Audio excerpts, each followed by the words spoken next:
Hello students, welcome back to the channel. जैसा कि one shot series हम start करें हैं क्लास 12th के बोर्ड्स के लिए, जो कि 2025 में जो बच्चे बोर्ड्स में अपीयर होने वाले हैं उनके लिए क्रिप्स नोट्स है। एनसीईआरटी का क्रक्स है। क्रक्स का मतलब होता है कि निचोड़पन। तो एनसीईआरटी का ये क्रक्स है। और आज का जो नया टॉपिक होगा, आपने उसे थंबनेल में तो देख ही लिया होगा, लेकिन आज का टॉपिक जो है हमारा माइक्रोब्स इन ह्यूमन वेलफेयर, क्योंकि हम आज के लेक्चर में कवर करने वाले हैं with the help of short notes, that is crux of NCERT से। ठीक है जी, इतनी बात क्लियर है। चलिए, इस चैप्टर को स्टार्ट करूंगा मैं। जैसे ही इस चैप्टर को हम आगे बढ़ाते हैं, इस चैप्टर के सबसे पहले पॉइंट में आता है कि viroids and prions can be called as microbes. अब आखिर ये वेरॉइड्स और प्रियॉन्स हैं क्या? वेरॉइड्स एंड प्रियॉन्स कहने का मतलब है हमारे पास जो बैक्टीरिया होता है, जो हमारे पास ये बैक्टीरिया है, इस बैक्टीरिया के जो सेल्स है, ये क्या कहलाता है? ये तो कैप्सिड हो गया, कैप्सिड है। अंदर के जेनेटिक मटेरियल हो गया, ये मान लो यहाँ पे आरएनए है। तो इन्हीं को हम लोग इन्हीं को हम कंपेयर करके कहते हैं वेरॉइड्स या फिर प्रियॉन्स। इनके अलग अलग सेक्शन में अलग अलग डिजीज भी है, मैड काउ डिजीज वगैरह, जो कि आप चैप्टर के स्टार्टिंग में देख सकते हो। ठीक है, नेक्स्ट जैसे ही हमारा नया टॉपिक, यानी कि जो हमारा मेन टॉपिक स्टार्ट होता है, मेन टॉपिक क्या है? Microbes in house hold products. मतलब ऐसे माइक्रो ऑर्गेनिजम्स जो हम लोग अपने घर में या फिर घर के प्रोडक्ट में यूज करते हैं, इन प्रोडक्ट्स के बारे में। जैसे कि मैं बेस्ट बात करूं मिल्क का, आप सभी जानते हो कि मिल्क क्या है। मिल्क में लैक्टिक एसिड होता है। मिल्क से जब दही बनता है तो लैक्टोबैसिलस का प्रोसेस आप सभी जानते हैं। तो देखो, मिल्क को क्या किया हमने? मिल्क को हमने लैब में या फिर लैक्टोबैसिलस के प्रेजेंस में डाला, तो ये मिल्क को कन्वर्ट कर दिया किसमें? कर्ड में। यानी कि कर्ड में पाए जाने वाला जो बैक्टीरिया होता है, जिसकी वजह से जो मिल्क को कन्वर्ट करा कर्ड में, दही में, तो ये लैक्टोबैसिलस है। क्या है? लैक्टोबैसिलस।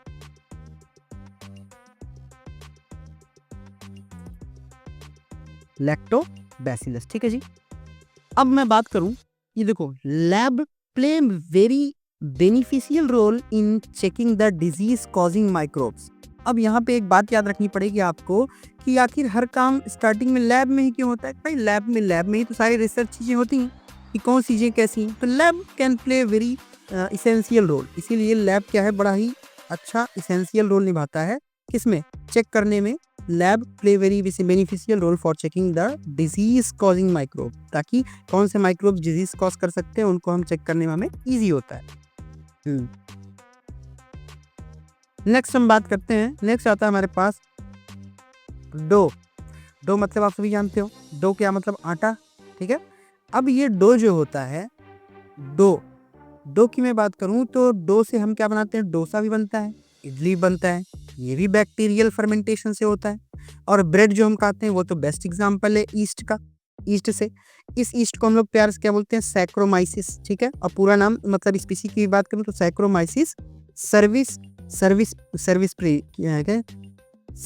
हाँ ठीक है, जो भी है इसका, आप ये मैटर नहीं करता, एक मिनट इसको आप रहने दो, लेकिन इतना जान लो, ये जानना जरूरी है कि इसकी जो हम लोग जेनरा यूज करते हैं, जीनस।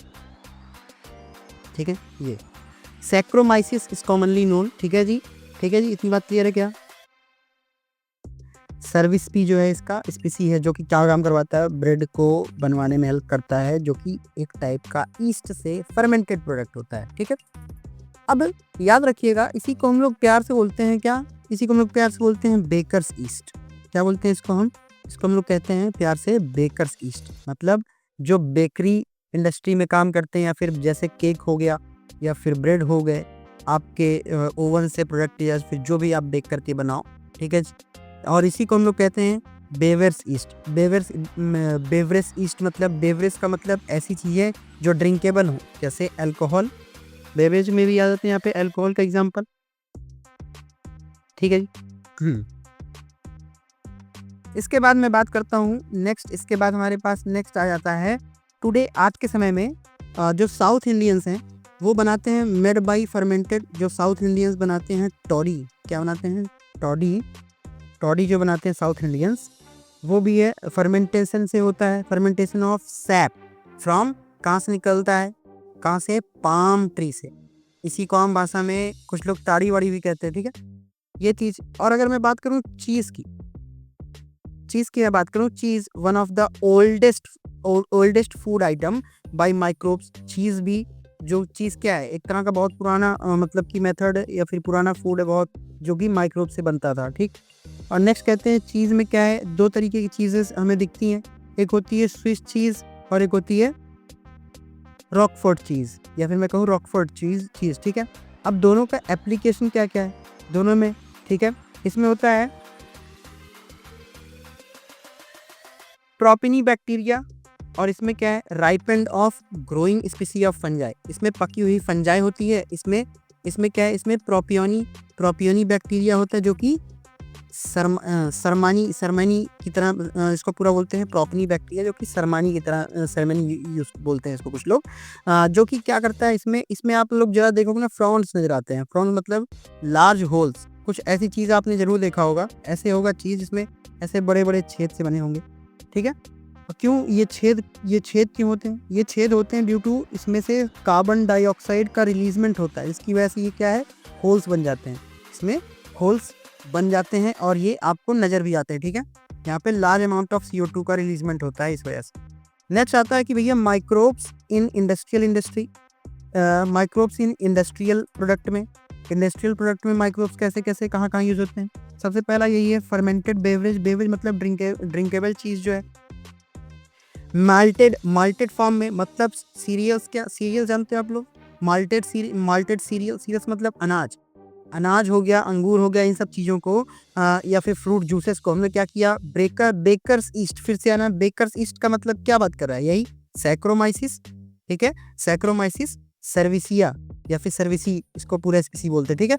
इसको हम लोग कॉमनली क्या बोलते हैं, बेकर्स, इसको हम लोग कॉमनली क्या कहते हैं, इसको हम लोग कॉमनली कहते हैं बेकर्स ईस्ट, याद रखना, या फिर इसको बेवियर्स ईस्ट में डालते हैं। तो इस माल्टेड सीरियल्स को या फिर फ्रूट जूस को ये कन्वर्ट कर देता है, ये इन फ्रूट जूसों को कन्वर्ट कर देता है किस में, इथेनॉल में कन्वर्ट कर देगा, जो कि क्या है, इथेनॉल इज अल्कोहल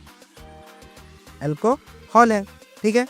अब नेक्स्ट इसका प्रोसेस और है क्या, डिस्टिलेशन प्रोसेस कैसे कराया जाता है, याद रखिएगा, किसी भी लिक्विड को हाई टेम्परेचर पर रखेंगे तो वो इवेपोरेट होगा, इवेपोरेट करके उस पर एक शेड लगा देंगे, इवेपोरेट होगा तो शेड लगा के उधर ठंडा कर देंगे, कूल डाउन, तो कंडेंसेट हो जाएगा, जो उसका ड्रॉप्स जो इवेपोरेट हुआ है उसको कंडेंसेट करेंगे ठंडा करके, जो उसका ड्रॉप्स आया है उसी को हम लोग कहते हैं डिस्टिलेशन प्रोसेस, जो कि एक देसी तरीका मैं बता रहा हूँ ये, ठीक है। अब इसमें होता क्या है, अगर आप देखेंगे तो डिस्टिलेशन नॉट नीडेड, किस में नहीं नीड होती, बियर्स में और वाइन्स में डिस्टिलेशन की ज़रूरत नहीं है, लेकिन कहाँ ज़रूरत होती है, विस्की में, ब्रांडी में या फिर रम में। याद रखिएगा, विस्की, ब्रांडी और रम में, विस्की, ब्रांडी और रम, इन तीनों चीज़ों में डिस्टिलेशन की ज़रूरत पड़ती है, ठीक है। लेकिन बियर में और वाइन में डिस्टिलेशन की ज़रूरत नहीं पड़ती, किस चीज़ की ज़रूरत नहीं पड़ती, डिस्टिलेशन की, ठीक है जी। नेक्स्ट मैं बात करूं, नेक्स्ट अगर मैं प्रोडक्ट की बात करता हूं तो नेक्स्ट है हमारा एंटीबायोटिक्स। ये एंटीबायोटिक्स भी बनते हैं इन्हीं माइक्रोब से ही बनते हैं। कैसे, याद करो, हमने एक लेक्चर भी डाला है पेनिसिलिन का, जो किससे बनता है, पेनिसिलियम नॉक्टेटम से, की हिस्ट्री डाल रखी है, ऊपर वीडियो पिन कर दे रहा हूँ, देख लेना जरूर। तो ये एंटीबायोटिक जो है against life for bacteria but pro life for humans, मतलब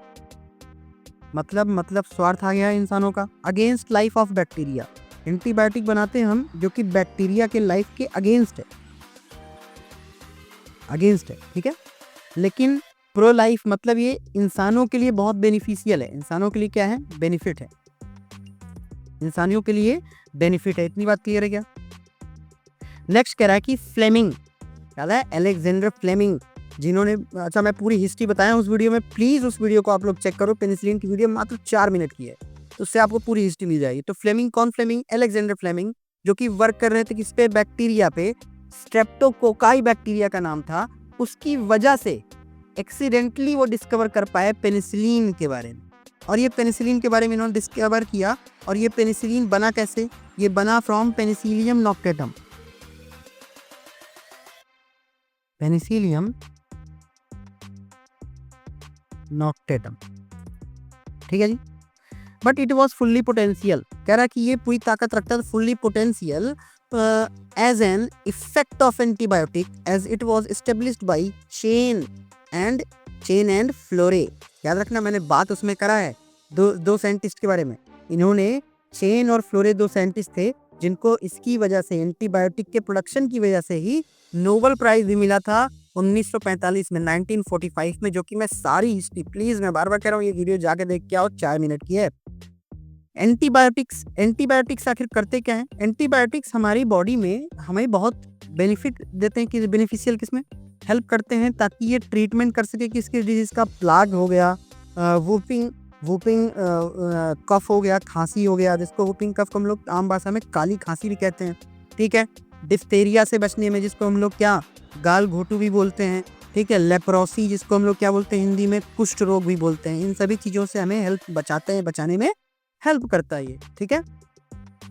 नेक्स्ट मैं बात करूं केमिकल, कुछ केमिकल्स, एंजाइम्स या फिर अदर बायो एक्टिव मॉलिक्यूल्स भी बनाने में हेल्प करते हैं। जैसे क्या, जैसे कि मैं बात करूं एस्परजिलस नाइगर क्या रिलीज करवाता है?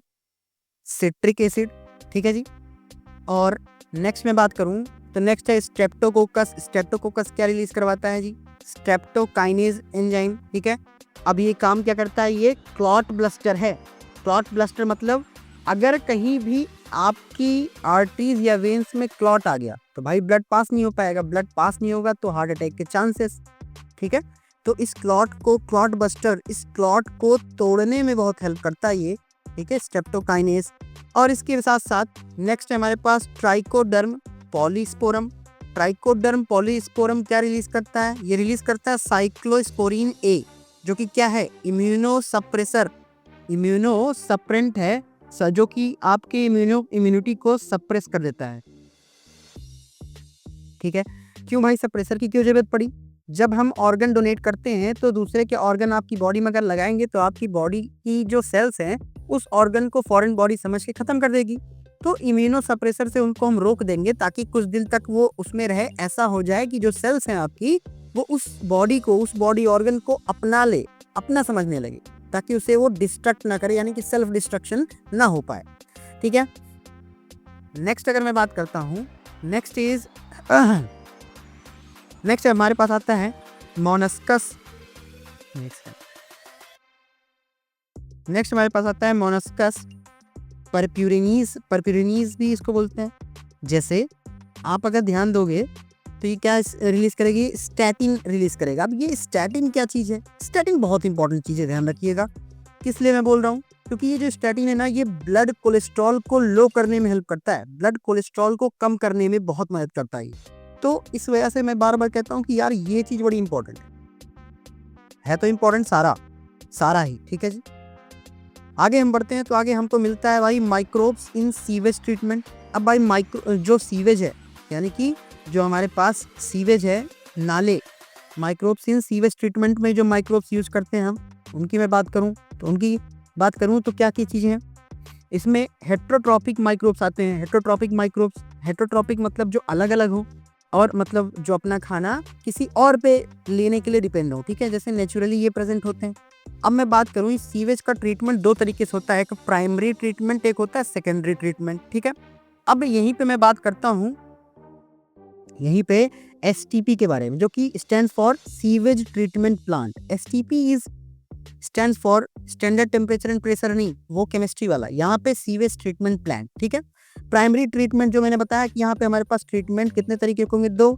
तो पहला ट्रीटमेंट हमारे पास आता है कैसा? पहला ट्रीटमेंट आता है हमारे पास प्राइमरी ट्रीटमेंट को हम लोग प्यार से प्राइमरी ट्रीटमेंट को हम लोग शॉर्ट फॉर्म में बोलते हैं पी फिजिकल ट्रीटमेंट, जिसका मतलब होता है फिजिकली या फिर पी प्राइमरी, ठीक है। इसमें क्या करते हैं हम लोग? इसमें सेडिमेंटेशन करते हैं, सेडिमेंटेशन एंड फिल्ट्रेशन, मतलब जो चीज़ जो ज़्यादा हैवी है वो बैठ जाएगी डेंसिटी ग्रेडियंट के हिसाब से, और क्या करेंगे? फिल्ट्रेट कर लेंगे, मतलब छान लेंगे। नेक्स्ट है कि इसमें हम जो सॉलिड्स मिलेंगे दैट सेटल डाउन, जो नीचे बैठ गए हैं उनको हम लोग प्राइमरी स्लज बोलेंगे। स्लज क्या है? स्लज है यहाँ पे एक्सट्रैक्टेड मटेरियल। प्राइमरी स्लज मतलब जो हम जिसको एक्सट्रैक्ट करेंगे, यानी जिसको हम छान लेंगे, ठीक है। अब नेक्स्ट में बात करूं तो नेक्स्ट हमारे पास आ जाता है, नेक्स्ट है इफेंट। अच्छा, इफ्लेंट क्या है? इफ्लेंट में वो चीज जो taken from the secondary treatment, effluent वो है जो सेकेंडरी ट्रीटमेंट में हम निकालें। अब नेक्स्ट में बात करूंगा सेकेंडरी ट्रीटमेंट की। सेकेंडरी ट्रीटमेंट, अब आखिर ये सेकेंडरी ट्रीटमेंट में क्या होता है देखिए,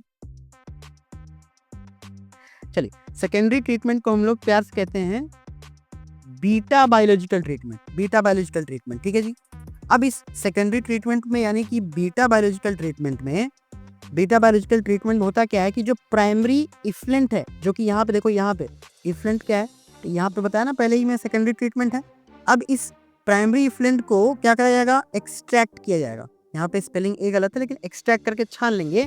इसको हम लोग क्या करेंगे? एयर में जो एरोबिक बैक्टीरिया होंगे, एरोबिक बैक्टीरिया, ठीक है, उनको, और या फिर जो ये फ्लॉस होंगे, मतलब कि फ्लॉस कहने का मतलब जो बैक्टीरिया या फंजाई होंगे, जो फिलामेंटस होंगे, जो कैन बी मतलब कि जो डेडली हो, जो भी जो हमारे लिए नुकसानदायक हो, उनको हम सेपरेट करने की कोशिश करेंगे। अब यहाँ पे ये जो वर्ड आया है, ये जो वर्ड आया है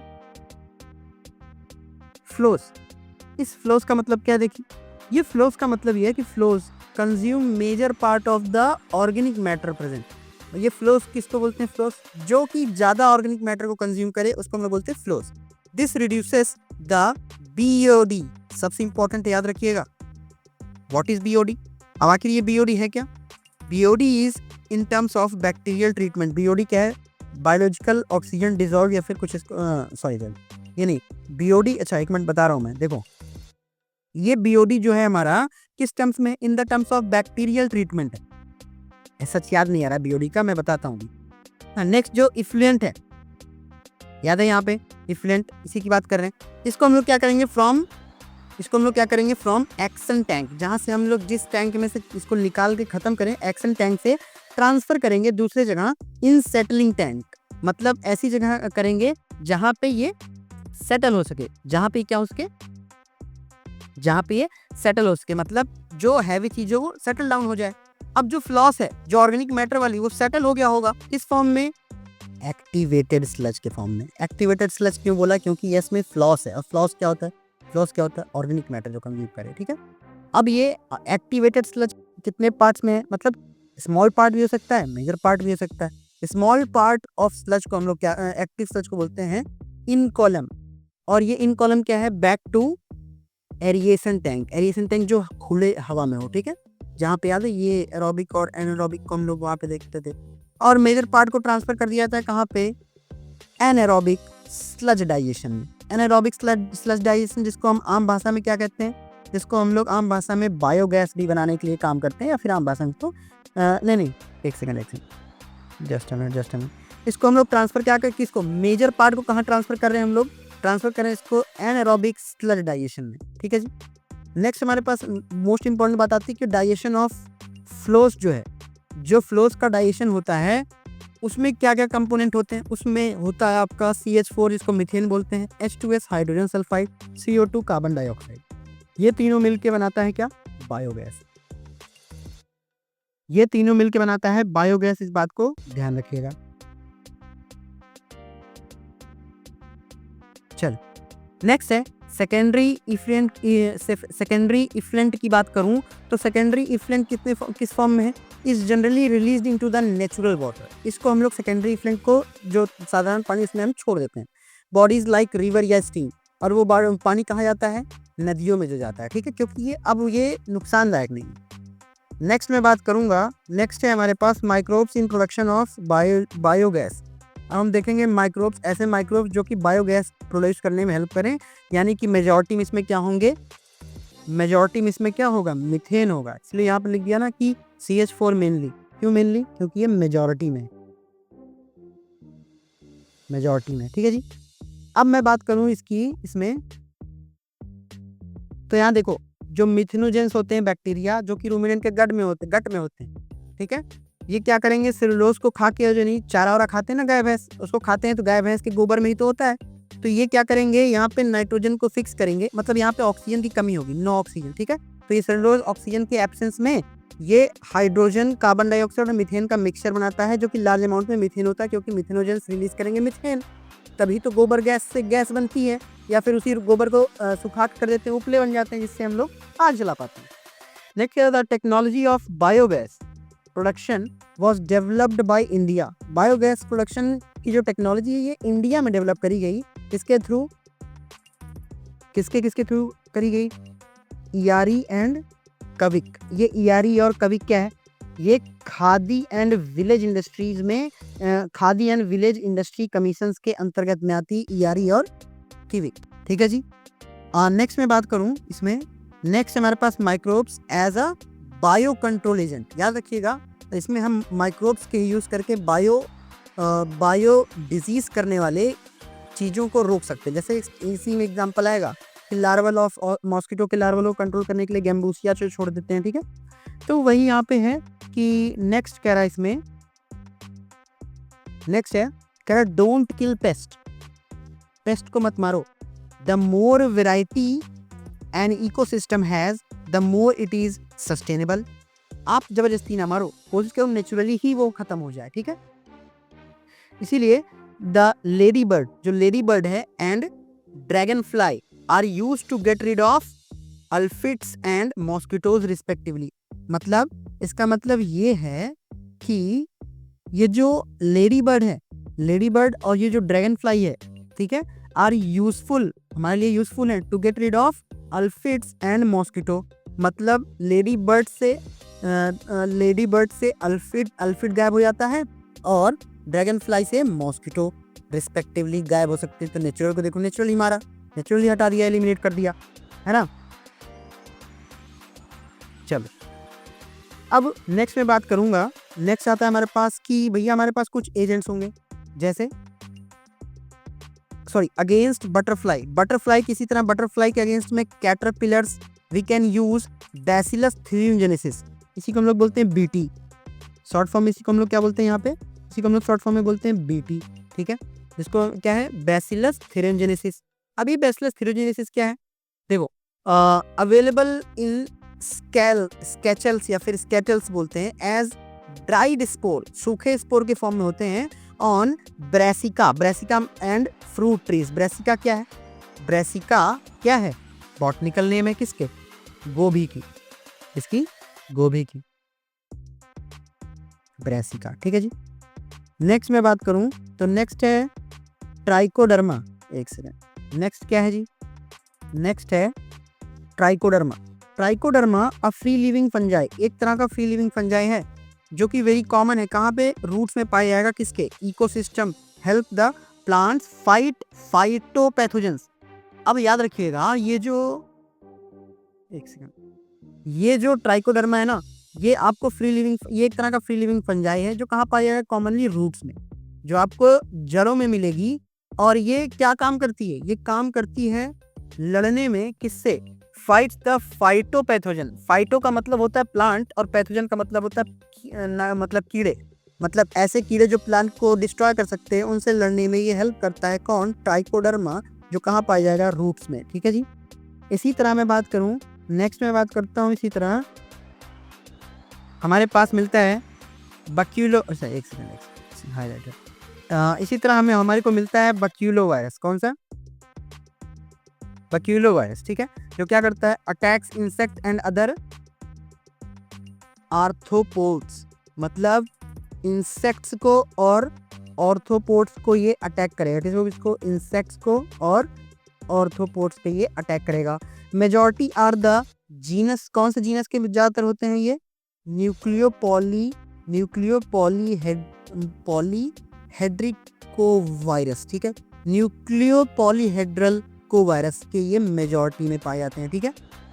इसके आगे मैं बात करूं, अगर इसमें आगे बात करूं, कह कि परफेक्ट फॉर स्पीसीज स्पेसिफिक, मतलब ये सब पे काम नहीं करेगा, किसी पर्टिकुलर स्पीसीज के लिए स्पेशलिस्ट होता है, जैसे नैरो स्पेक्ट्रम। अच्छा, इसी को हम लोग कहते हैं नैरो स्पेक्ट्रम। क्यों नैरो, मतलब छोटा, क्योंकि ये एक स्पीसी के लिए है ना, तो इंसेक्टिडियल एप्लीकेशन है, मतलब नैरो स्पीसीज के लिए, मतलब स्पीसी स्पेसिफिक है, किसी एक स्पीसीज को बोलेंगे, इसलिए हम कहते हैं नैरो स्पेक्ट्रम, ठीक है। अब इसका एप्लीकेशन, अब कह रहा है कि नो नेगेटिव इम्पैक्ट, कोई नेगेटिव इम्पैक्ट नहीं है इसका किसी और ऑर्गेनिजम्स पे, ठीक है, या फिर इवन जो हमारे डिजायरेबल इंसेक्ट होते हैं उन पे भी कोई इम्पैक्ट नहीं पड़ेगा। तो जो डिजायरेबल हैं जैसे कि ओवरऑल आईपीएम यानी कि integrated pest management. Integrated pest management के बारे में जान लीजिए। ये क्या है? ये एक तरह का प्रोग्राम है जिसमें हम लोग पेस्ट कंट्रोल के बारे में जानते हैं कि मतलब क्या करें हम कि अपने नेचुरल रिसोर्सेज को ज़्यादा इफेक्ट ना करके भी हम पेस्ट को कंट्रोल कर सकें और इन्वायरमेंट को सस्टेनेबल रख सकें। When an ecological sensitivity area is being treated, जब इकोलॉजिकल सेंसिटिविटी एरिया को हम ट्रीट करते हैं तो हमें ये पेस्ट कंट्रोलर्स हमें इंटीग्रेटेड पेस्ट मैनेजमेंट हमें सिखाया जाता है वहाँ पे। ठीक है, नेक्स्ट हम बात करते हैं microbes as bio fertiliser. Microbes किस तरह बायो फर्टिलाइजर की तरह एक्ट करते हैं, कैसे माइक्रोब्स कैसे बायो फर्टिलाइजर की तरह एक्ट करते हैं वो देख लेते हैं। जैसे आर बैक्टीरिया या फिर फंजाई एंड साइनोबैक्टीरिया, कुछ याद आ रहा हो अगर आपको initial of chapter, cyanobacteria is a type of nitrogen fixation bacteria, यानी कि नाइट्रोजन को फिक्स करता है।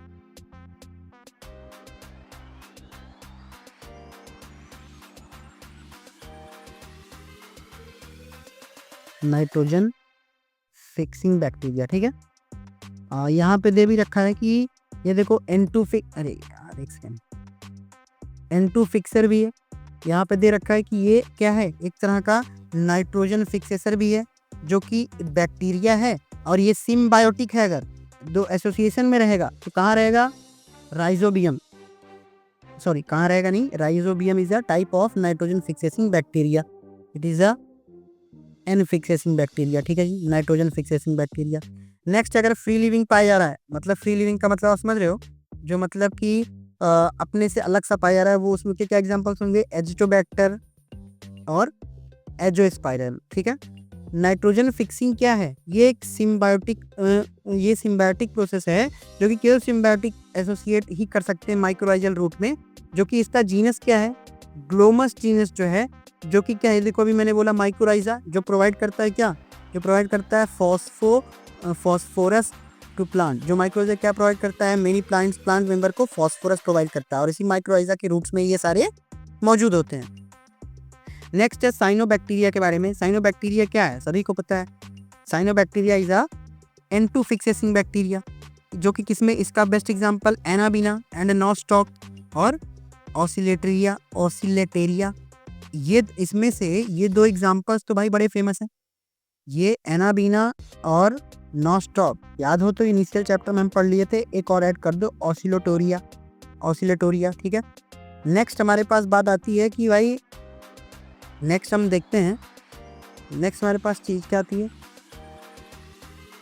It serves an important bio fertiliser like paddy field मतलब राइस की फील्ड पे ये क्या करते हैं, एक तरह का बायो फर्टिलाइजर की तरह भी काम करते हैं। पैडी फील्ड मतलब राइस की फील्ड, यानी कि राइस फील्ड मतलब क्या है, चावल की खेती। ठीक है जी, अब हम आगे बात करते हैं तो हमें मिलता है कि बीजीए क्या है, जी, बीजीए है blue green bacteria, blue green algae, blue green. ठीक है, अब अगर इसमें ये बीजीए की बात कर रहा है तो blue green algae also add organic matter add करता है टू द सॉइल में। ठीक है, एंड इंक्रीज इट्स फर्टिलिटी। कहने का मतलब ब्लू ग्रीन एल्गी या फिर हरी चीज़, कोई चीज़ आप उसको दबा कर रखो, खाद बन जाए, इसी को हम लोग कहते हैं organic fertilisers also. They are also known as organic fertilisers.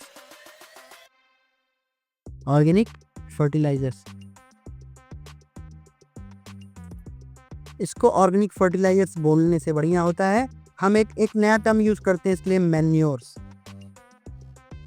ठीक है, जिसको हम भाषा में क्या बोलते हैं हम लोग, खाद। इसको हम भाषा में लोग क्या बोलते हैं, आम भाषा में इसको बोलते हैं हम खाद। ठीक है जी, तो ये रहा हमारा आज का चैप्टर। ठीक है, हमने आज इस चैप्टर में कवर किया, लिटिल बिट याद रखिएगा, इसमें कुछ टर्म्स है थोड़ा मैं फंबल हुआ था, कोई दिक्कत नहीं है इसके लिए, बट ये नोट्स जो हैं, ये chapter microbes in human welfare आपका वन शॉट वीडियो खत्म होता है। प्लीज़ ये 10-15 मिनट की वीडियो है, आप इसको 1.5x पे भी फास्ट करके देख सकते हैं। पूरा वीडियो ज़रूर देखें। अगर आप एंड तक यहाँ तक पहुँचे हो तो आपका बहुत बहुत धन्यवाद।